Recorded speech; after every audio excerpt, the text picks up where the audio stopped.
Welcome back to another episode of Rock Boys Football. Coach Prime and the Colorado Buffaloes continue to be one of the more intriguing, probably the most intriguing story as we head into the 2023 season. We haven't seen a roster and program overhaul like this in the history.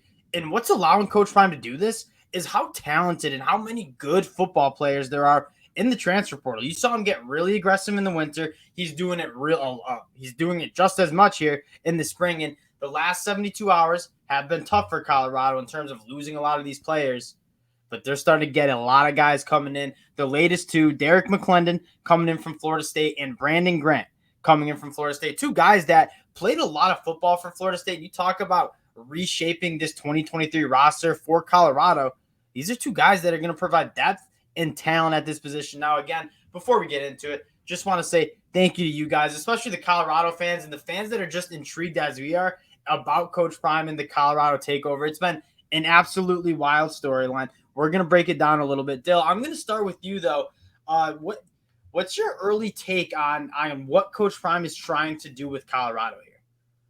I mean, just to start off, he pretty much has been saying this was coming. And he Yes, was like, nope, I'm not taking over this 1-12 team that's been losing for, 10 straight years, it feels like now, and been really one of the worst Power 5 teams in the country and essentially keeping much of this in place. Like he said he was going to come in, he was going to make it his program, and there was the remnants of that program were going to be gone, and it kind of that's pretty much what he's been doing. And you're so right in the sense that you're seeing a lot of the national talking heads, national media saying, "Oh, Coach Prime is kind of in over his head here. He's losing a ton of players." He said this back in the winter when he took the job, saying the team you're going to see playing TCU Week 1 in 2023 is going to look a hell of a lot different than what we saw in 2022 from this Colorado program. And he's absolutely right. You take a look at the numbers right now, right? What, 62 scholarships that are already filled or projected to be filled as players get into the summer. And then you have 23 open slots. And so Coach Prime is going to get aggressive. And I'm a little bit interested to see what kind of players he gets aggressive with in the transfer portal. Are they going to be some more old guys with limited eligibility left? Or are they going to be some of these young guys who have plenty of years of eligibility left that can be kind of a part of this new crop that's going to build this program up?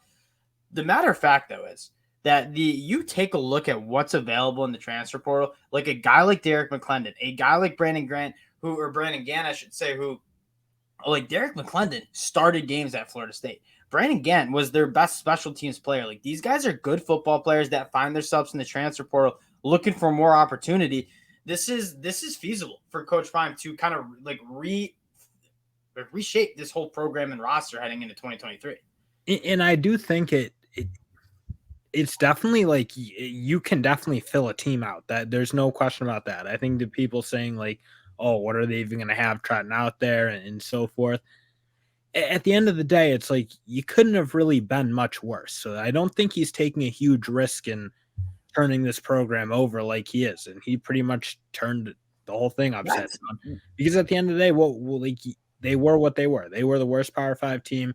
There wasn't a ton of talent on that roster. So I don't think the risk seems as big as some people are saying, where it's like, oh, well, how's this going to shake out? It's like, well, it already had shaken out in the past, and it wasn't good enough. Yeah, that's such a good point. Is like their risk reward. Like, say you're taking over a team like Lincoln Riley took over at USC. Like, there's still some good players. Like, you didn't want to lose all of those guys at Colorado here.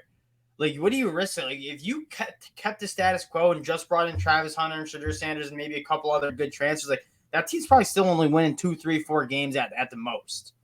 But okay, you're having a lot of guys leave. You're kind of replacing them with completely new guys, Coach Prime guys.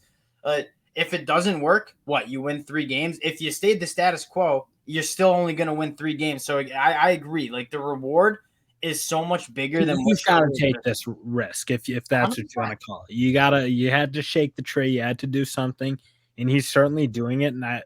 And this was their only option. There was no, like, you're right. There was no half measure. There was no take 4 or 5 kids in the portal and leave the rest as is. You had to go turn it around to the tune of almost 40 players. And this is what Colorado brought Coach Prime to do. You know what I mean? Like this was a risky hire, and we've been saying this. This could either work out really well, where you see Colorado winning the Pac-12 in a couple of years, playing for a college football playoff appearance. It also could. It also just might not work. I'm But kind of like, leaning but towards. that's like, I mean, if it didn't work, it wasn't working. It's like, Yeah, exactly. They I mean, needed it a wouldn't be fundamental change in this program, and Coach Prime provides that. exactly. So it was 100% the right hire. You did, and it's a good time for Coach Prime to be coming in with the new transfer portal rules. I think Perfect time. I kind of almost wonder, are we ever going to see the number of guys in the portal again? Because I do think you're looking around. There's going to be a lot of guys who don't end up No. on a college football team next year. So will that make certain guys second guess, like, oh, maybe the grass isn't always greener. Yeah. So right now he's got a nice pick of guys in the portal who, again, you got guys coming from really good programs. Gann, McClendon, really good. A couple guys from Houston, it sounds like, might be coming in, really, really good players. So you're gonna have some talent. You're gonna have your shot. Now the one risk I do think Colorado's put themselves in is they need to do a really good job converting on these prospects, and they need to start. Well, not start, but they need to continue winning these recruiting battles at a really high rate. Because the one issue I think that also is around is like Dan Lanning in Nebraska and Luke Fickle at Wisconsin. These coaches are kind of doing their own turning. Lincoln Yeah. Riley obviously might be the biggest one. Like they're turning their own programs over too. So you got some big programs and some really good coaches coming after all these guys in the portal. So I don't think it's going to be like super easy, but like he had to do it at the end of the day. That goes also to the point though of like why are these players hitting the portal and why I think Coach Prime can be so successful in the portal is most guys who hit the transfer portal want more playing time. They want more opportunity. Where they were on the where they were on the depth chart just wasn't where they wanted to be. They didn't have the opportunity. Colorado is one of the few programs where you're going to have immediate opportunity because I mean, well, again, they only have 61 scholarships that are being used right now. So you come in, you're immediately on the two deep, fighting for a starting spot, and it's pretty much like the slate is wiped clean. You come into a new program and you'll immediately be starting. There's a lot of those programs you listed, USC, Wisconsin, Nebraska, the teams that have been active in the transfer portal, they have starting caliber players at a lot of these positions, and they're just kind of The addressing. problem is those teams, like when they want their guy, they do have an attractive pitch to go get him. It's like when Michigan I wanted. think Coach Prime has just I think that No, pitch. no, of course it's not that he doesn't have of course he's got a super attractive pitch. Like come be a part of something special and all that. But like Matt Rule, Luke Fickle, like these guys have been around the block. They've been really Yes, successful college coaches. They got their own attractive pitch, and no doubt. again, what Coach Prime's doing is he's gonna need to really be good about hitting on his recruiting battles and winning them at a higher clip than everyone else. Because you talk like Wisconsin, Nebraska, like yes, not good for their standards necessarily, but not terrible football teams. Like Colorado, yeah, they're just straight up bad, or worse, straight up bad. And yes, they have a lot of holes, or a lot more holes, but that doesn't mean when Matt Rule and Luke Fickle are in the likes of them set their eyes on a guy, they can't go get him. Of course they can. All right, so you talk about where Coach Prime and this Colorado program need to go in terms of what players they need to fill out this depth chart with. Because when you do look at the depth chart, there are some glaring concerns. Like as of this morning, I think that's changed with the addition of Chaz Wallace. There was only 2 defensive tackles on this depth chart on scholarship, and there were 2 transfers, and Shane Cokes and Leonard Payne from Fresno State.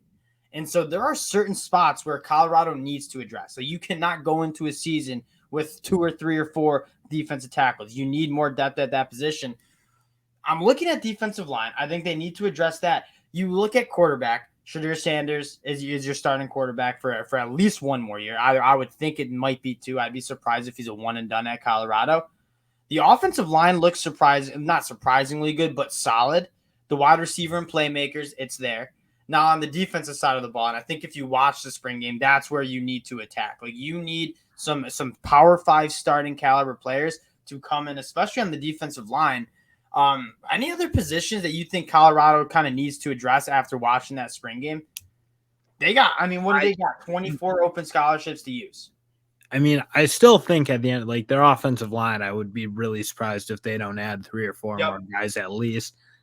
I think running back, because right now, like Dylan Edwards, I believe Yeah, is going to be a good player, but he's a really small high yeah. schooler, and he's got like the special traits in terms of speed. But and I imagine that's why they're going to make a real run at McCaskill and see what they can do and bring him in. And it sounds like that's pretty much foregone conclusion. Yeah, I mean that's the Without that's the looking at crazy that part is the guys they're landing, like Cameron Johnson coming over from Houston, who's not, I don't think he's committed yet, but he's crystal ball, he's on campus, I believe, right now.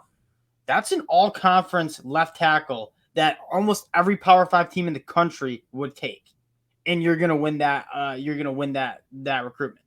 All and those McCaskill, are if he wins those really consistently, I think this Colorado team turns around much quicker than we think. And you look at yeah. what the expectations are right now, just betting lines itself, like I think they're set at 3.5 wins. So it's in a sense the books and whatever, like whoever is ultimately driving the public opinion is probably what's driving that number now. But if they can win these type of battles, you're right. Like there's Power Five talent out there to be had, but again, I don't think it's like a foregone conclusion because I mean Ryan Day and Dan Lanning and Lincoln Riley and Brent Venables, like they're all doing their part to get that type of player in. So like again, if Coach Prime does a really good job winning these battles, you see this Yeah, team turn that's a around. good question. Is did he get a little too confident in his ability to land these guys in the portal? Because it almost seems like with the amount of the mass exodus of players, that Coach Prime's just kind of assuming that he's going to have his pickings in the transfer portal, And kind of you like did the see some second. good guys leave. I mean, Lamonis Craig looks like he's a decent player. Jordan Tyson, like some guys who look like they are Oh, for played pretty sure. decent for Colorado last year. And again, I know it was a really bad team, but I don't know. To me, it's like you asked, did he get too confident? It's like We'll I see. think the risk was worth it at the end of the day. It's like just turn it over, see what you can do. It's like it couldn't have been much worse. So why not just take a monster swing and not do some half measure and slow Yeah. this thing down? That's never been what Coach Prime's about. You take a look at, like, say you want to address the defensive line, especially on that interior. Like, there are some really good options that are available that would make a lot of sense. Steven Wynn just hit the portal from Nebraska. He's a former top 150 player out of high school. Started his career at Alabama, goes to Nebraska. That dude can play. He'd be a phenomenal depth player for Colorado. That would seemingly make a lot of sense. But guys from Kentucky, South Carolina, LSU, all in the portal. Like, those guys are Power Five caliber players that, whether or not they start for Colorado, they do provide that depth that they need to kind of fill out a roster and be competitive in 2023. And that gets to the point of, what does Coach Prime need to do in order to kind of get this thing off the ground? Like, what's your win total? Where it's, because I do think there's a fair point in saying he needs to start winning games this year in order to start landing some big time guys in the 2024 and 2025 class. So you want to convince the 4 and 5 stars, which is really how you build your program. You got to win, and you got to recruit high school, and you got to develop those guys. What's kind of the floor here in terms of wins and competitiveness to start that recruiting from the high school ranks? I think given their schedule, and it is It's as brutal, tough a brutal. schedule as like maybe exists, the Pac-12 looks like it's going to be really competitive. If they win 5 games, that's an incredible season, honestly. And given where they're coming I agree. from, which is like 1-12, 1-11, and one in for a while, like just not winning any real conference games. It feels like in forever. Yeah, 5 wins. Given that you got Nebraska and TCU out of conference, I think that's an incredible season. I think honestly, 4 wins is like I think that's where you'd probably want to see it, 3 or 4. Like That's it the floor. That would be like, okay, that's a solid season. It's not going to turn any wouldn't heads. raise eyebrows, wouldn't be like, wow, we're really like And another, like, looking. what I'm thinking is, like, you look at what they've done in the portal. Like, these guys, like Brandon Gant played a lot of snaps for Florida State. Derek McClendon started on a Florida State team that was a top 10 team that in the season. Vito Tisdale was slated to start for Kentucky before an injury. Like, they've gotten some. Xavier Weaver was the second leading receiver on USF. Des Moines Kennedy's a former top 100 dude out of high school. Just didn't really get a chance to play much linebacker at Alabama. Like, they've added a lot of good players. I think the next question is, how can this come together so quickly? Like, there's a lot of guys who are going to get in there for the summer. do summer workouts in fall camp, and then they're suiting up and going to be playing significant snaps for this Colorado team. And you saw Lincoln Riley be able to pull it together pretty quickly, but that was because really Taylor good quarterback play, you can turn around really quick. If Shador's awesome, then 5 wins looks really practical. If like that's just the nature of the game. I think when your quarterback plays really well, you have a very good chance that the talent around it'll shake out okay. If they don't play well, then you're in trouble. Yeah, we'll continue to monitor this. We did just want to hop on and talk about, for one, like the max exodus, and wanted to kind of share our thoughts on, like, don't panic if you're a Colorado fan. Like, this is what Coach Prime said was going to happen. You're seeing it happen, and we'll see how he does in the transfer portal. We'll continue to kind of update with the commitments that are rolling in. I mean, the last 72 hours were tough. Like, you saw Juwan Johnson decommits from Colorado. You see like half their roster enter the transfer portal. I think the next 72 hours to next week will be a fair amount of commitments for Colorado. Like Coach Prime said they're at the airport, said they're like he's got commitments in the chamber. And so we'll kind of update the roster and talk about where this team needs to go in the transfer portal as it unfolds. But again, some of the positions I'm looking at, the trenches, especially on the defensive side of the ball, like you need depth and you need talent on the defensive line because quite frankly, you watch the spring game, they need more talent there.